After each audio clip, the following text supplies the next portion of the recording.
You may write me down in history with your bitter, twisted lies. You may trod me in the very dirt, but still like dust, I'll rise. You can shoot me with your words. You can cut me with your lies. You can kill me with your hatefulness. But just like life, I'll rise. Out of the huts of history's shame, I rise. Up from a past rooted in pain, I rise. A black ocean leaping and wide, welling and swelling, I bear in the tide. Leaving behind nights of terror and fear, I rise. I am the hope and the dream of the slave. And so, there I go rising.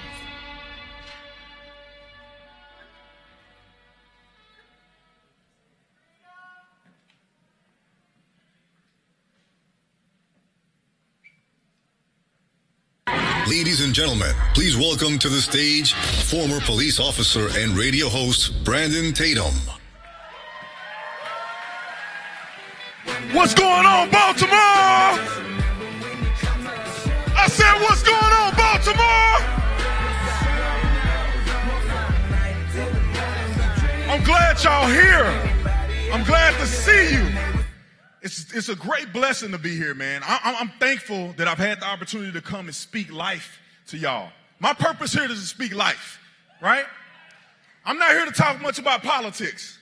I'm here to talk about the spirit that's within you. Where do you want to be?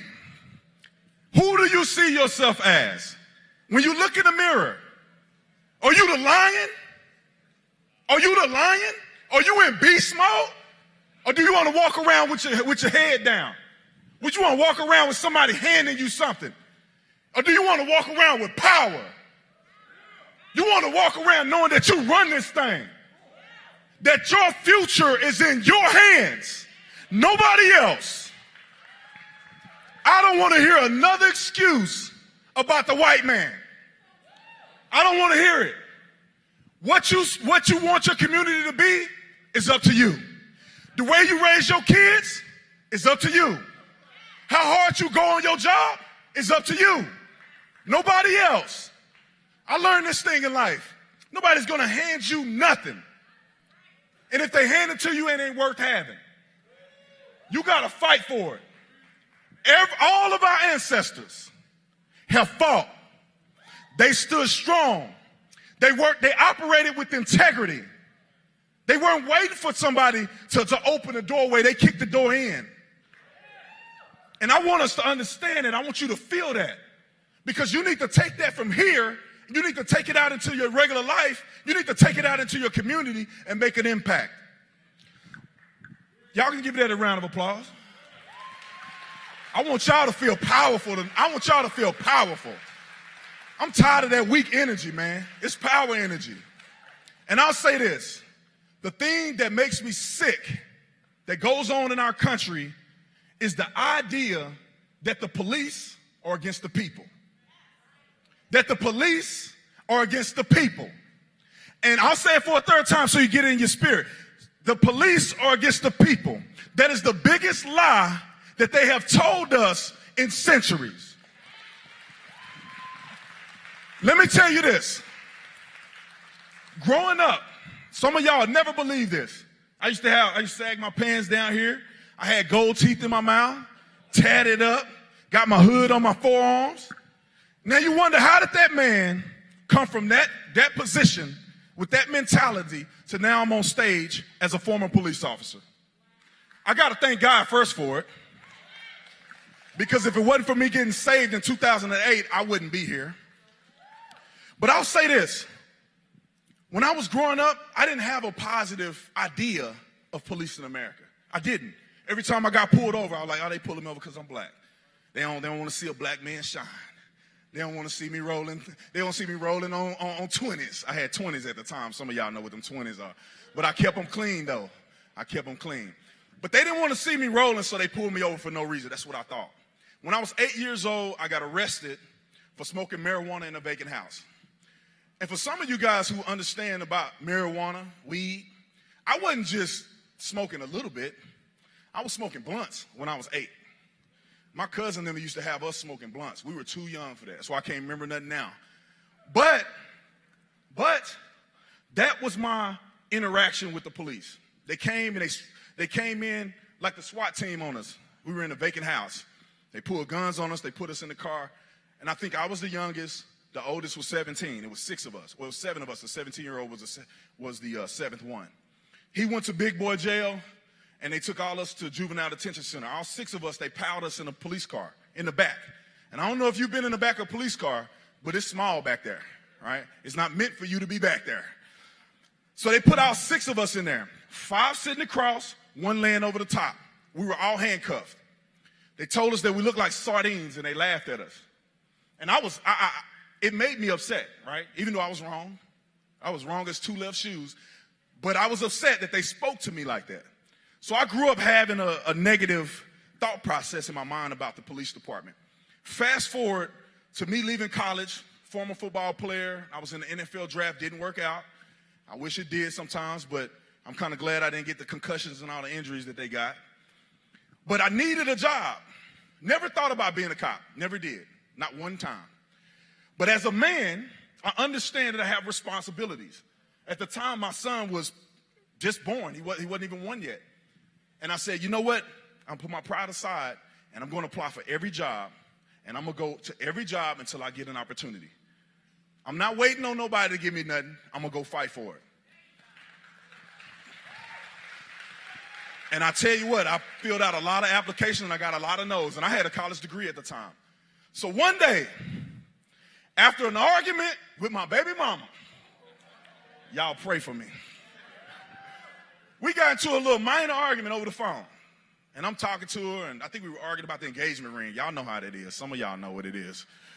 We're arguing about the engagement ring. Then the next morning, I get a phone call from the Tucson Police Department. And I say, oh, man, this girl done called the police on me. She's trying to get me arrested over an engagement ring. And so I answer the phone. I'm like, how can I help you? And they're like, Mr. Tatum, you applied for the position to be a police officer, correct? And I'm like, oh, yeah, let's talk then. We can talk now that I'm not going to jail. So, but that was the beginning. I said, I don't know nothing about policing. I know nothing, but I know I need an opportunity. I said, well, let me go do a ride along. I don't know nothing at this point. But what I see on cops, which is a skewed representation of what we really do. So I go and do a ride along. I roll up on this officer, Officer Sean Payne. I'm surprised he didn't pull a gun on me at the time. He told me he almost did. I roll up on the side of his car in the parking lot. And at the time, I had a Grand Marquis with 22s on it. I had my hat backwards like that. I'm tatted up. I'm like, what's up, man? He looking at me crazy. But I said, look, I want to do a ride along. He brought me on. White officer. So much for all that racism, huh? A white officer brought me in, took me on a ride along. And I'll tell you what, that changed my life forever. I used to believe that football players, nothing against them, I know how it is to work hard and do your thing. I used to think football players were heroes. Like, oh, man, Cedric Benson, R.I.P. to Cedric Benson. Sean Taylor, R.I.P. to Sean Taylor. Unfortunately, them brothers lost their lives. They were my favorite football players. They're heroes. Until I rode with a real hero. Sean Payne. We went from helping an elderly lady at a traffic stop change a flat tire. Nothing major, kind of cool, good hospitality. And then the next call that come out is a suicidal man, a young kid. It was a young kid actively cutting his wrist. We jump in the car. We're going about 75 miles per hour down a residential street. I had never driven that fast in my life on a residential street. On the record, just for the record. But we're flying, and we almost died about 3 times because people don't know how to move to the right. So if you see the police, move to the right. Don't get on your phone. Don't stop. Don't panic. Just move to the right. You help us out a little bit. So we're going down there, flying. Go through the intersection, flying. We get to the apartment complex. Now I had to hang back because they're doing real work. They kicked the door in. Once they all went in, I was able to come and peek around the corner and look. The kid was literally on a back table. There was kids laying on the floor. I'll never forget this. They were like asleep. They were laying on the floor, and he was at a table cutting his wrist. I saw Sean Payne go and save that boy's life. This same man that was on the side of the road with an elderly woman went and risked his life to save that young man. And I remember before we went to that call, he was asking me about my family. We get back in the car, he continues to ask me about my family, and my heart is going like this. And he said, what were you saying about your mom? I'm like, I got a mama? I didn't even know that. And I said, hey, you do this every day? He go, I do this every day. Every day? You out here doing this, putting your life on the line, leaving everything at home, willing to die for somebody you don't even know, and you do this every day? I said, I got to do this. God has already put it in my heart. I need to be that guy. I need to save and protect as many people as I can with the abilities that I have. All that running and training, now I can do that to protect other people instead of playing on the football field. So then I realized that all my life I had no idea what police actually did. I had no idea. Then I became a police officer. I was probably the youngest to ever be a public information officer, which is a spokesperson for the police department, the entire police department. It's probably 15 black folks on a 1,000-person police department. But out of that, I was one of the ones that spoke on behalf of the police department. I was on a SWAT team. I was a field training officer. I trained new officers as they came in. And I was a general instructor at the academy, meaning I taught people at the academy what they needed to know to become successful police officers. All of that I did because I had a vision of what I wanted to see in my community, and I knew I had to take the steps forward to be the change I wanted to see.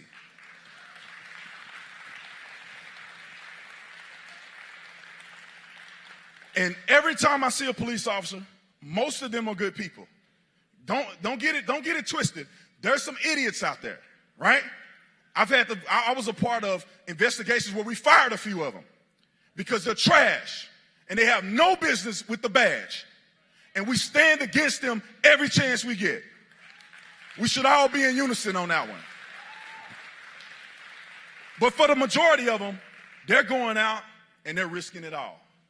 And you see one of them. I have a young son. I remember when he was just little and I started out. I'm all green behind it. I'm ready to go. But I left him at home. All of my dreams and aspirations I left aside to go and serve in the community. That was one of the greatest sacrifices that I've ever done. And I think we should give law enforcement a round of applause for them doing that every day.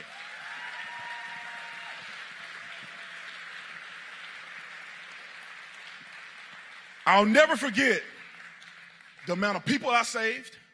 Had a young girl she was trying to jump off a bridge to her death. And people that are seriously trying to kill themselves, they don't call. They're not going to call. They're committed. She didn't call. People called in for her. She was hanging on the edge, legs off the edge. Her fall was going to be sudden death. She was going to hit the railroad tracks and die. She was literally hanging off the edge. I was the closest person to the scene.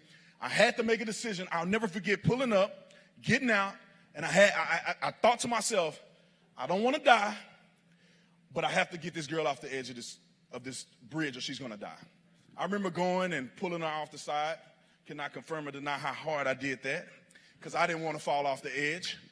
But that's just one example of many things that I did. I remember seeing people who were broken inside, opioid crisis, saw it firsthand. And I'll say this. Here's a myth that I think people should consider. Police officers, black, white, green, or orange, nobody likes seeing young men shot to death laying in the road. Nobody. For all this rhetoric of these white officers that go into the black community and they just don't care about black folks, it's lies. It's lies. You're watching TV, you're not watching reality.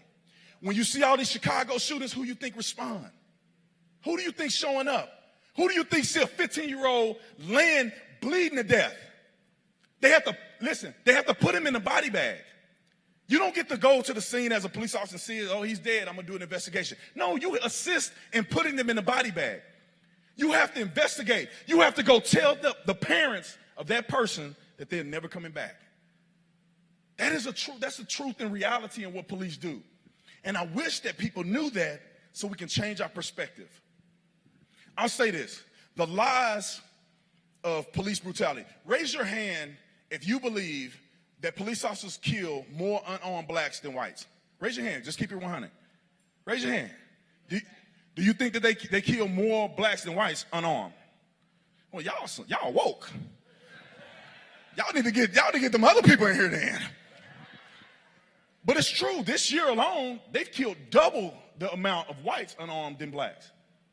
And people don't want to talk about that, but they want to fearmonger you. Think about the unarmed people getting shot this year in total. It's a small fraction of the black community. I think it's been, in Baltimore there was 1 this year. Across the country, I think there were 7 unarmed black people that were shot.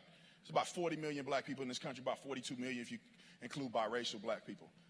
That's like 0.0000000 something percent of our community that gets shot unarmed by police. But that's the biggest threat to your life is what they tell you.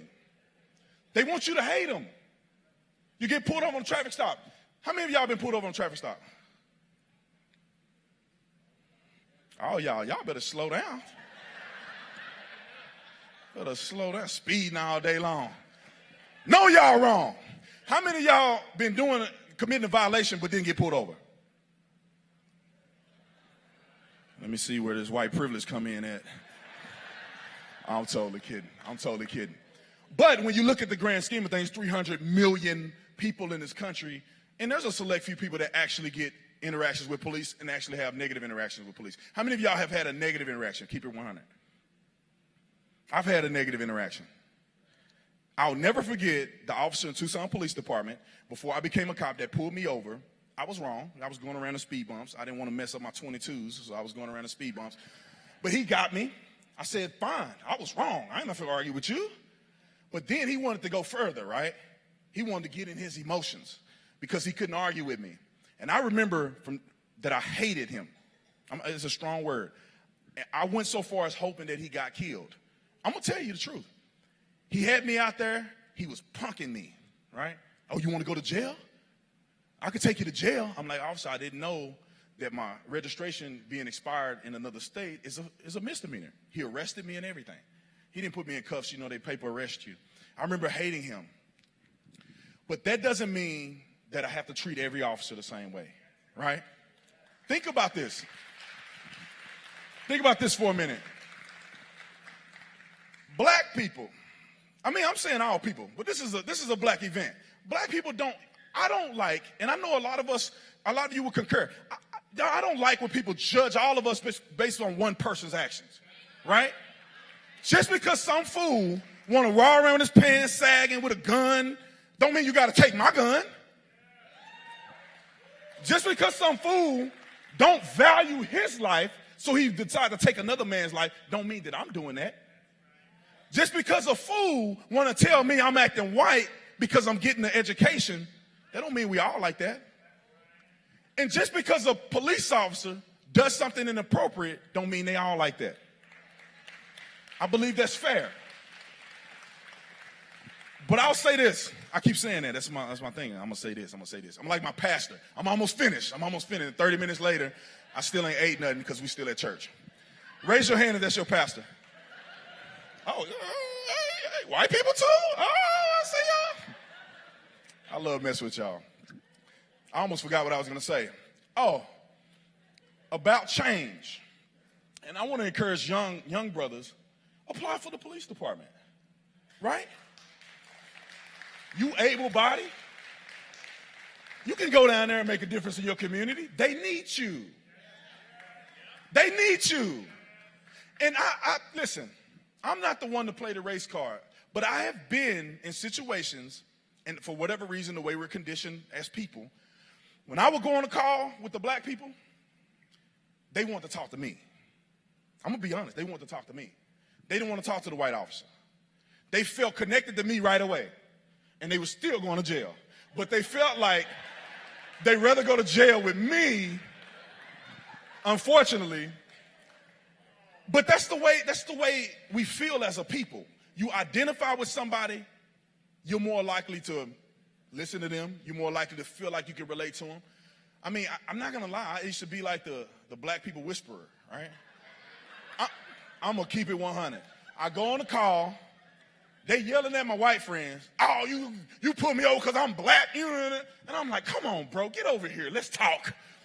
You're making us all look bad. You know your license was suspended. But they listened to me. They felt that I can relate.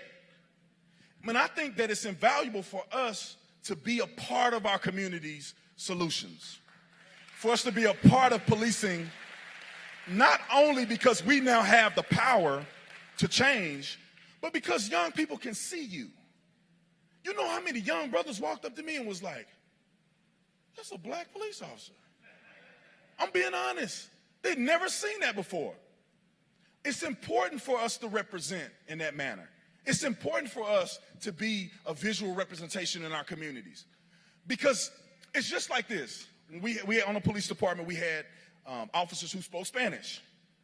And we had a population in Tucson that people were comfortable or either only spoke Spanish. They got along with that community much better. And especially if you grew up in the same environment, now you understand culture better. It's just the way it is. I would go to a house, a Hispanic household, and another officer who was Hispanic who grew up just like the people that we went over their house, they related right away. And I took the back seat and I'm like, okay, I'll write the paperwork. It seems like you getting, they communicate with you. We need to understand that that's reality. I'm not saying a white officer couldn't go into a black community. I'm not saying a black officer can go in a white community. But what I'm saying is that we need to have an opportunity to represent where we live. We need to let the community feel like we're there. You still may get shot, this is what it is. You pull a gun, you're probably going to get shot anyway. But we're going to be there, right? Do y'all agree with me? Raise your hand if you agree. Where I'm at on the time. I'm calling her out. She's looking at me crazy. But let me talk about something else before they give me the boot. So, also what I feel is going on that is really killing our society is the fake outrage and the fake stories of racism.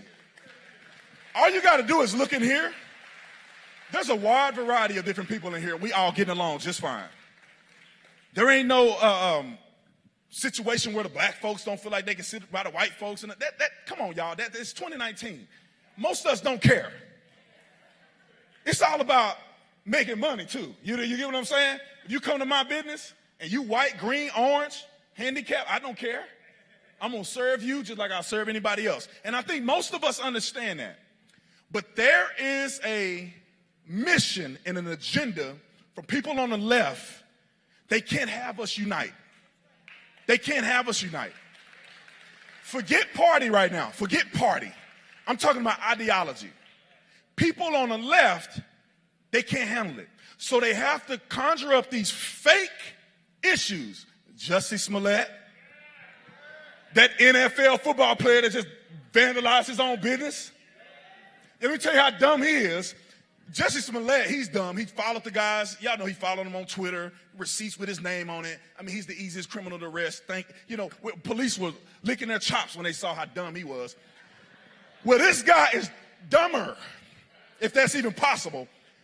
He steals TVs out of the business, vandalize, right? The N-word, MAGA. He do all this. Then he get in the truck right outside the business with the TVs in it, with the paint he used, and he gets pulled over. The cops see him. He's suspicious. They pull him over at gunpoint. Get him out. He got all the materials in his car.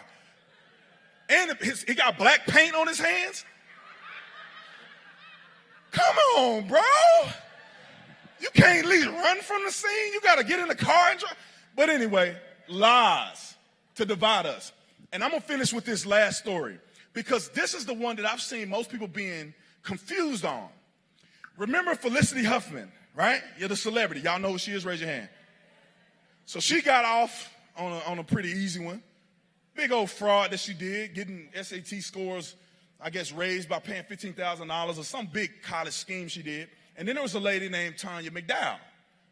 So raise your hand if you think that was an injustice. Some of y'all woke. Some of y'all, I'm finna enlighten you right now. If you got your hands up, you finna be shocked. So the lady Tanya used she used a person's address, but she fraudulently used an address so her kid can go to a better school, right? Supposedly, Felicity Huffman got, I think, 14 days in prison that she had to serve, $15,000 fine. But Tanya got 5 years. Felicity is white, Tanya is black. How many of y'all think that was wrong? Oh, you about to be shocked. What they didn't tell you, I feel like I'm preaching right now. Don't your pastor do this? What they didn't tell you is that Tanya got arrested and charged with attempting to sell drugs to police and prostitution. That's why she got 5 years. Her sentence had nothing to do with her sending her kid to the wrong school. She got popped with crimes that would have given her a significant amount of time, but she did a plea deal that gave her 5 years. How many of y'all shocked? Raise your hand. They are lying to us. Lying. So that you can be mad at her. So that you can hate him. So that you don't talk to him. And y'all don't understand that you got more in common than you have in division.